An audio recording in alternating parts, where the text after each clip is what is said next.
Veuillez accepter, mesdames, ces quelques mots comme un hommage à votre gente que j'admire qui crée en chaque homme un orage. Au cinéma ou dans la vie, vous êtes les plus beaux personnages.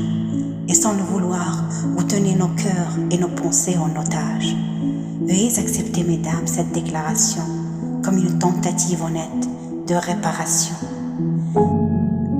Face au profond machisme de nos coutumes, de nos cultures, dans le grand livre des humains, place au chapitre de la rupture, vous êtes infiniment plus subtile, plus élégante et plus classe que la gente masculine qui parle fort, prend toute la place.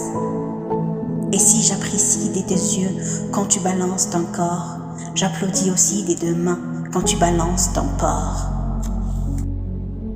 Derrière chaque homme important se cache une femme qui l'inspire. Derrière chaque grand être humain pressé d'une mère qui respire. La femme est l'avenir de l'homme, écrivait le poète. Eh bien l'avenir s'est installé et depuis belle lurette. Vous êtes nos muses, nos influences, notre motivation et nos vices. Vous êtes Simone Veil, Marie Curie, Rosa Parks, Angela Davis. Vous êtes nos mères, vous êtes nos sœurs, vous êtes caissières, vous êtes docteurs. Vous êtes nos filles et puis nos femmes. Nous en voici pour votre flamme.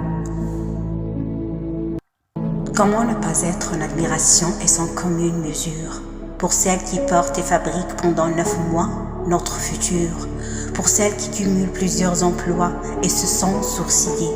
Celui qu'elles ont dans la journée est le plus grand, mère au foyer. Veuillez accepter, mesdames, cette réelle admiration de votre force, votre courage et votre détermination. Veuillez accepter, mesdames, mon aimable faiblesse face à votre fragilité, votre empathie, votre tendresse. Veuillez accepter, mesdames, cette petite intro, car l'avenir appartient à celle qu'on aime trop. Et pour ne pas être taxé de premier degré d'ontologie, veuillez accepter, mesdames, cette délicate démagogie. You are the only, you are the only, you are the only, you are. Yes, you are.